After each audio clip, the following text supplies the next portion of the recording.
కడప జిల్లా కమలాపురంలో టీడీపీ రా కదలిరా సభకు చంద్రబాబు హాజరయ్యారు. ప్రస్తుతం ఆయన మాట్లాడుతున్నారు. లైవ్ చూద్దాం. తెలుగుదేశం పార్టీ తీసుకుంటామని చెప్పి నేను మీకు తెలియజేస్తున్నా. తమిళలో ఒక విషయం అడుగుతున్నా. ఈ రాష్ట్రంలో అందరూ నష్టపోయారు. అన్ని కులాలు నష్టపోయినాయి, అవునా కాదా? అన్ని మతాలు నష్టపోయినాయి, అవునా కాదా? అన్ని ప్రాంతాలు నష్టపోయినాయి, అవునా కాదా? దానికి కారణం మన ప్రాంతంలో గెలిచిన వ్యక్తి, కడపలో గెలిచిన వ్యక్తి. నేను ఇక్కడ ఉండే వాళ్ళని అడుగుతున్నా. కొంతమంది మనలో కూడా రెడ్లు ఉన్నారు. నేను అడుగుతున్నా, ఈ రెడ్లు ఎవరికైనా న్యాయం జరిగిందా మీకు? కానీ నలుగురికి జరిగింది. ఆ నలుగురు పెద్దిరెడ్డి, సజ్జల రెడ్డి, సుబ్బారెడ్డి, సాయిరెడ్డి, ఇక్కడుండే మీ ఎంపీ రెడ్డి. అంతే కదా? ఇంకా ఇక్కడుండే మా తమ్ముళ్ళు యువత, మీకు ఉద్యోగాలు వచ్చాయా తమ్ముళ్ళు? రైతు మీకు న్యాయం జరిగిందా? మీకు ఎవరైనా కాంట్రాక్ట్ చేసి వాళ్ళకు డబ్బులు వచ్చాయా? మీకు 95,000 కోట్ల రూపాయలు కాంట్రాక్టర్లు బిల్లులు బకాయిలు పెడితే 43 మంది ఆత్మహత్యలు చేసుకుంటే దీంట్లో సగం మంది రెడ్లే ఉన్నారు.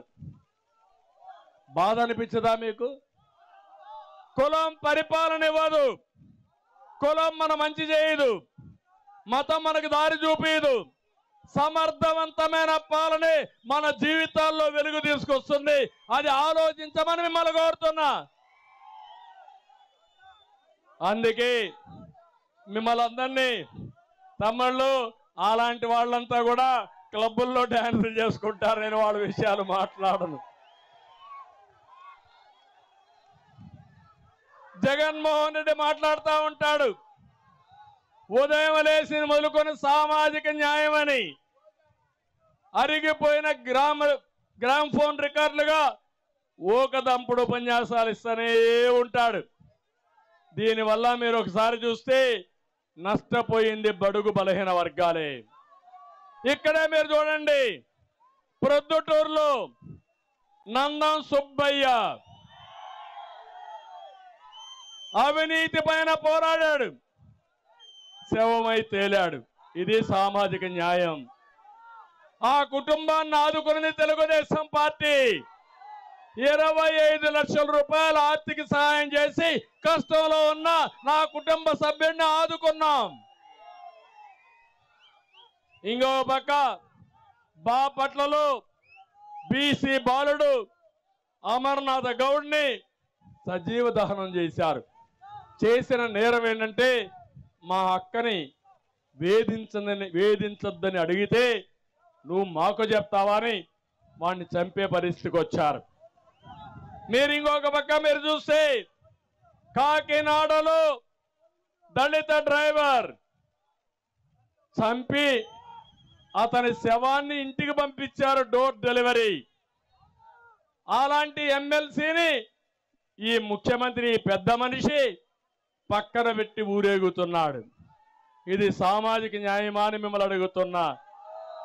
ఇంకో పక్క నంద్యాలలో అబ్దుల్ సలాం, వీళ్ళు పెట్టే ఇబ్బందుల వల్ల ఆ ఇబ్బందులు బ్రతకడానికి దారి లేక భార్య 2 పిల్లల్ని తీసుకుపోయి బలవంతంగా రైల్వే ట్రాక్ కట్టి 4 ఆత్మహత్య చేసుకున్నారంటే, బలవంతపు మరణాలు జరిగాయంటే ఇది ఒక ప్రభుత్వమా తమ్ముళ్ళు అని మిమ్మల్ని అడుగుతున్నా. ఎవరినైనా పలకరించాడా ఈ ముఖ్యమంత్రి? పలకరిస్తాడా ఈ ముఖ్యమంత్రి? ఈరోజు మీరు ఒక్కసారి చూడండి, 29 మంది దళిత ఎమ్మెల్యేలని ట్రాన్స్ఫర్లు చేశాడు. కోడిగుడ్డు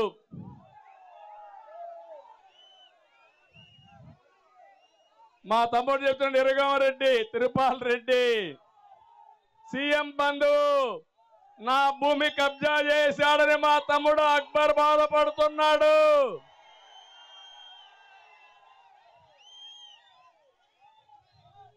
తమ్ముళ్ళు ఈరోజు లైసెన్స్ ఇచ్చేశాడు ఆయన.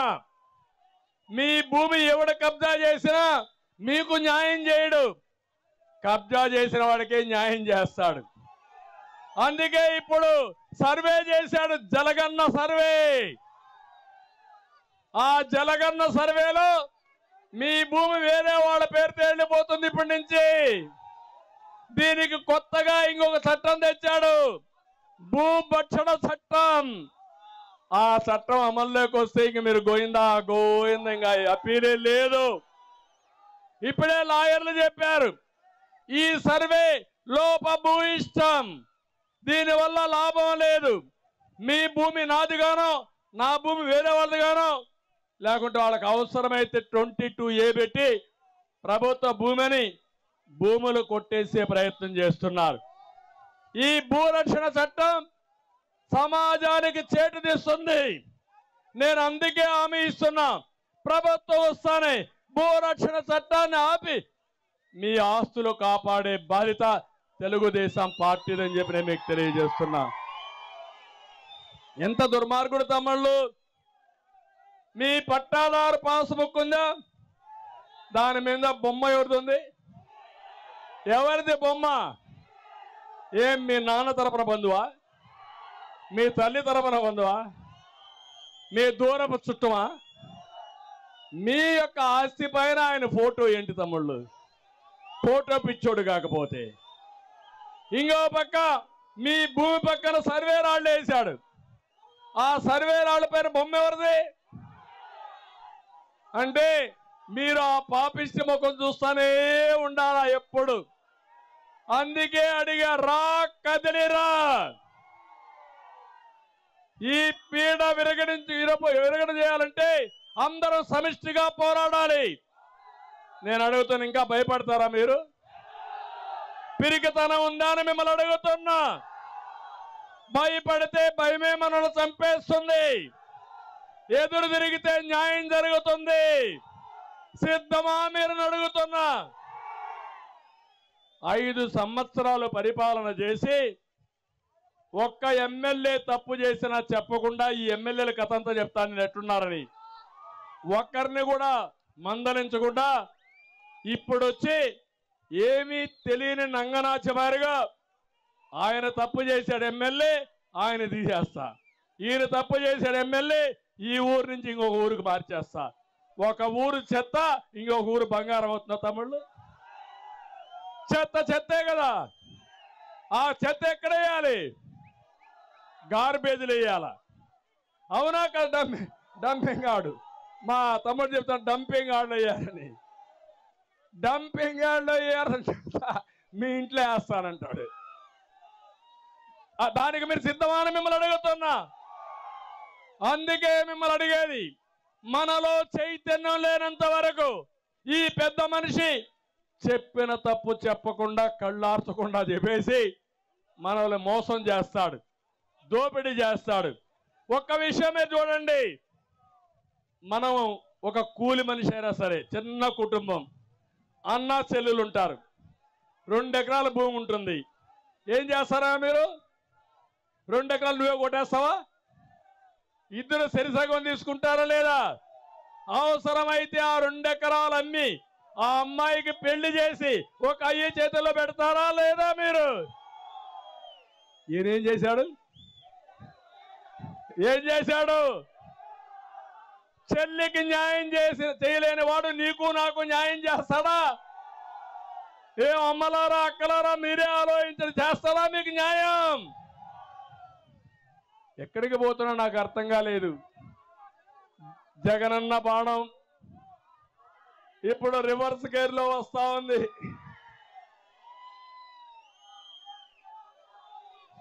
అంటే విలువలు లేని వ్యక్తులు రాజకీయాలకు అనర్హులు. ఒక వ్యక్తి ఆదర్శంగా ఉండాలి, నీతివంతంగా ఉండాలి, ప్రజలు మనల్ని చూసి ఫాలో అయ్యే పరిస్థితి రావాలి. అది కాకుండా ఈరోజు ఇష్ట ప్రకారం చేసే పరిస్థితికి వచ్చారు. నేను ఒకటే మిమ్మల్ని అందరిని అడుగుతున్నా, ఇప్పుడే బాబు షూరిటీ భవిష్యత్ గ్యారంటీ ఇచ్చాను మీ అందరికీ. మా ఆడబిడ్డలకు హామీ ఇచ్చారు. ఆడబిడ్డ నిధి, ప్రతి ఒక్క ఆడబిడ్డకి 15,000 రూపాయలు నెలకు మీ ఇంటికి పంపించే బాధ్యత నాది, మీ అకౌంట్లో వేసే బాధ్యత నాది. ఎంతమంది మహిళలున్నా అంతమందికి ఇస్తా. నిబంధనలు లేవు. తల్లికి వందనం. ఎంతమంది పిల్లలుంటే అంతమందికి కోత లేకుండా 15,000 రూపాయలు మీకు ఇచ్చే బాధ్యత తెలుగుదేశం పార్టీది. ధరలు పెరిగాయి. బుద్ధి లేని ప్రభుత్వం పెంచుతూనే ఉంది. అందుకే నా ఆడబిడ్డలకు హామీ ఇస్తున్నా, 3 గ్యాస్ సిలిండర్లు ఉచితంగా ఇస్తానని హామీ ఇస్తున్నా. ఆర్టీసీ బస్సుల్లో ఉచిత ప్రయాణ సౌకర్యం ఏర్పాటు చేస్తాం. ఇది నా భరోసా మా ఆడబిడ్డలకి. ఇక్కడే మా తమ్ముళ్ళు ఉన్నారు, యువగళం. నూతన ఉత్సాహంతో ముందుకు రండి. సైకిల్ ఎక్కండి. తెలుగుదేశం జనసేన జెండాలు పట్టుకోండి. ఊరూరు తిరగండి.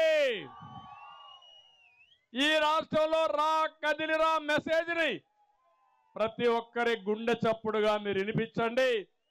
మిమ్మల్ని ఆదుకునే బాధ్యత, మీ భవిష్యత్తుకు గ్యారంటీ ఇచ్చే బాధ్యత మాదని మీ అందరికి హామీ ఇస్తున్నా. 20 లక్షల ఉద్యోగాలు ఇప్పిస్తా. సంవత్సరం 4 లక్షలు ఇస్తాం. ఈ రాష్ట్రంలో ఉండే ప్రతి ఒక్క తమ్ముడికి పని కల్పించే బాధ్యత తెలుగుదేశం పార్టీది.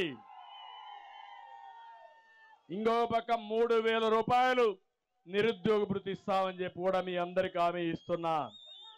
ఉద్యోగం వచ్చే వరకు వర్క్ ఫ్రమ్ హోమ్ తీసుకొస్తాం. మీ ఇంట్లో కూర్చొని నువ్వు నేరుగా అమెరికాలో ఉండే కంపెనీకి మీ ఇంటి దగ్గర నుంచే పనిచేయచ్చు. బోరు కొడితే, ఇంట్లో సరిగా లేకపోతే మండలానికి 1-2 కేంద్రాలు పెట్టి, వర్క్ స్టేషన్లు పెట్టి నెలకు ఒక 10 రోజులు అక్కడ పోయి పనిచేసి ట్రైనింగ్ నేర్చుకునే పరిస్థితి తీసుకొస్తా. ఇక్కడ ఉండే యువతకు హామీ ఇస్తున్నా, మిమ్మల్ని ప్రపంచానికి అనుసంధానం చేస్తాం.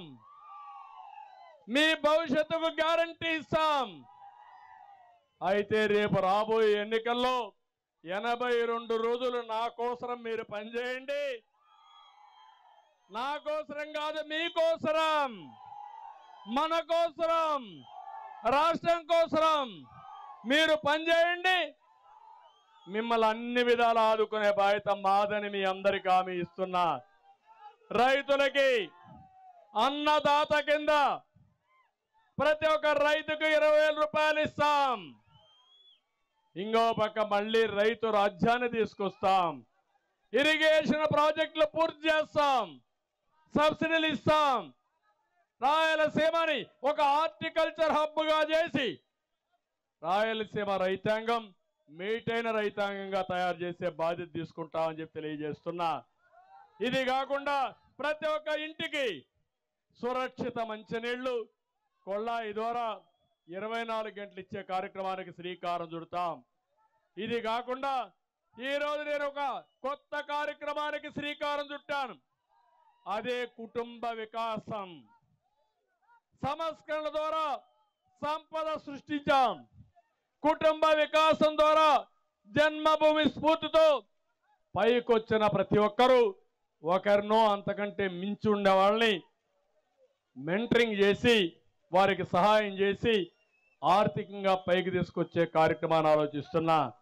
నా ఆలోచన ఒకటి, ఎన్టీ రామారావు గారు ఆయన కళ ఇది, పేదరికం లేని సమాజం చూడాలని. ఆ కళ నిజం చేసే బాధ్యత నేను తీసుకుంటా. నా ఆడబిడ్డలకు హామీ ఇస్తున్నా, అది నా బాధ్యత. పేదరిక నిర్మూలన కష్టం కాదు. నేను ఎక్కడ ఆలోచించినా పేదవాళ్ళ గురించి ఆలోచిస్తా, నిరుపేదల గురించి ఆలోచిస్తా. జగన్ మోసకారి సంక్షేమం. 10 రూపాయలు ఇస్తాడు, 100 రూపాయలు దోచేస్తాడు. అసలు సంపదే సృష్టించాడు. నేను చేయబోయేది సంపద సృష్టించి 15 రూపాయలు ఇచ్చి మీ ద్వారా 15 రూపాయలు ఖర్చు పెట్టించి 100 రూపాయలు సంపాదించే మార్గం చూపిస్తా. ఆ 100 రూపాయలు 1000 రూపాయలు చేపిస్తా, 1000 రూపాయలు 10,000 రూపాయలు చేపిస్తా. ఆ విధంగా సంపద సృష్టించే మార్గం నేర్పించే బాధ్యత నాది. అన్నా క్యాంటీన్ వస్తుంది, మంచి అన్నం పెడతాం. అవి కాకుండా కుటుంబ వికాసం కూడా మీ అందరికీ ఉపయోగపడుతుందని చెప్పి కూడా నేను మీకు తెలియజేస్తున్నా. తమ్ముళ్ళు, ఇది కాకుండా ఒంటిమిట్ట కోదండరామస్వామి ఆలయం నేనే అభివృద్ధి చేశా. ఈరోజు అయోధ్యలో రామాలయం రేపు 22వ తారీఖున ప్రారంభం టెంపుల్ చేసే పరిస్థితికి వచ్చారు. నేను అందుకనే ఇంకో పక్క మైనారిటీల కోసం 25 కోట్ల రూపాయలతో ఆజ్ హౌస్ కూడా మనమే నిర్మాణం చేశాం. 90% పూర్తి చేశాం. 10%మే పనులున్నాయి. 10% పూర్తి చేయలేని ఈ జలగన్న ఈరోజు 3 రాజధానులు కడతాడంట. కడతాడా తమ్ముళ్ళ? 3 రాజధానులు. మీకు 3 రాజధానులు కావాలన్నా, ఒక రాజధాని కావాలన్నా? 3 రాజధానులు కావాలన్నా, ఒక రాజధాని కావాలన్నా? 3 రాజధానులు చెప్పి 3 ముక్కలాట ఆడి అసలు రాజధాని లేకుండా చేసిన వ్యక్తి ఈ జగన్. మన రాజధాని ఏది? మన రాజధాని ఏది? మన రాజధాని ఏది? కర్నూలు నగరాన్ని హైకోర్టు బెంచ్ పెట్టి ఒక బ్రహ్మాండమైన టౌన్గా తయారు చేస్తాం, ఒక సిటీగా తయారు చేస్తాం. విశాఖపట్నాన్ని అభివృద్ధి చేస్తాం, కడపను అభివృద్ధి చేస్తాం, అనంతపురం అభివృద్ధి చేస్తాం. ఇవన్నీ అభివృద్ధి చేసి మనకంటూ ఒక చిరునామా, ఒక రాజధాని, అదే అమరావతి. ఒప్పుకుంటారా అని మిమ్మల్ని అడుగుతున్నా. జగన్మోహన్ రెడ్డి ఇప్పటికైనా సిగ్గు తెచ్చుకొని 3 రాజధానుల ముచ్చట అది వదిలిపెట్టి ఎటు పోతున్నావు? పోయే రోజుల్లోనా భగవంతుడు మంచి బుద్ధి ఇవ్వాలని మనస్ఫూర్తిగా ఆకాంక్షిస్తున్నా. తమ్ముళ్ళు, ఇంక మన ఎమ్మెల్యేల కోసం వద్దాం. పులివెందల రాష్ట్రాన్ని జగన్ దోస్తా ఉంటే పులివెందల్లో ఆయన సోదరుడు మదనమోహన్ రెడ్డి పిండేస్తున్నాడు. ఇసుక అక్రమ రవాణా, భూదందాలు, మట్టి గ్రావెలు అన్ని దోపిడీ దోపిడీ. ఒక దళిత మహిళ నాగమ్మని అతి దారుణంగా చంపేస్తే, అత్యాచారం చేస్తే ఏమాత్రం యాక్షన్ తీసుకొని ముఖ్యమంత్రిని ఏమనాలని అడుగుతున్నా. పులివెందల్లో ఈఏపీ కింద 300 కోట్లు, పిఎంజిఎస్వి కింద 200 కోట్లు ఇస్తే కనీసం 220% కూడా పనులు పూర్తి కాల. మీరు ఒక విషయం గుర్తుపెట్టుకోండి. పులివెందలంటే నాకు ఒక నమ్మకం. లింగాల మండలం, ఇక్కడ ఉంటారు కొంతమంది, హార్టికల్చర్ ఎక్కువగా వేస్తారు. నేను ముఖ్యమంత్రిగా ఉన్నప్పుడు హైయెస్ట్ తలసరి ఆదాయం వచ్చే మండలాల్లో, గ్రామీణ ప్రాంతాల్లో నెంబర్ 1 ఏదంటే లింగాల.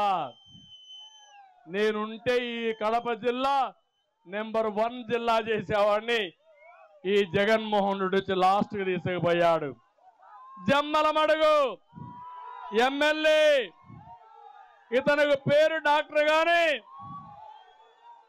ఇతను పెద్ద యాక్టర్. ఇతను అవినీతి అక్రమాలకు అడ్డే లేదు. పైకి ఫోజులు, లోపల మాత్రం చికెన్ షాపులో కూడా వాటాలు ఇవ్వాల్సింది. అవునా కాదా? క్వారీలు, గ్రనైట్ పరిశ్రమలు కప్పం కట్టాల్సింది. మైలవరం సాలార్ పార్క్ యజమానాన్ని బెదిరించి డబ్బులు దండుకున్న పెద్ద మనిషి. పెన్నా నది ఇసుక దందా ఈయనకు పెద్ద వృత్తి కింద తయారైపోయింది. ఇంకో పక్కన ప్రొద్దుటూరు ఉంది.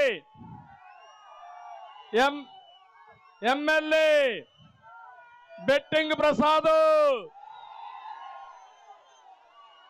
అవునా కాదా? అభివృద్ధి తెలియదు కానీ ప్రతిపక్షాల పైన అక్రమ కేసులు పెడతాడు.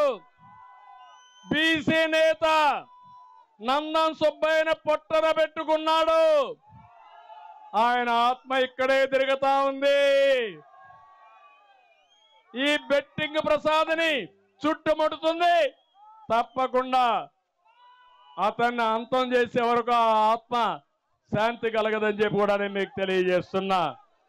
కర్ణాటక నుంచి డీజిల్ తెప్పిస్తాడు ఈ పెద్ద మనిషి. అన్ని షాపుల్లో ఆ డీజిలే వాడాల. కల్లూరు లింక్ కెనాల్కు చెందిన 2.5 ఎకరాలు తన వెంచర్లో కలుపుకున్నాడు. అధికారులు బూతులు తిడతాడు. ఎస్పీ అంటే లెక్క లేకుండా మాట్లాడతాడు. వీళ్ళు ఏమీ చేయలేరు పాపం. నేను జాలి పడుతున్నా ఈ అధికారుల మీద. ఇంకో పక్క మైదుకూరు ఎమ్మెల్యే చింతకుంటలో 80 ఎకరాల భూమి కొల్లగొట్టాడు. ఎర్రబెల్లికి చెందిన అక్బర్ భాషాకి ఇప్పుడే ఇక్కడికే వచ్చాడు బాధితుడు. దొంగ పత్రాలు సృష్టించి ఆక్రమించుకున్నాడు. బాధితుడు ఆత్మహత్య చేసుకోవడానికి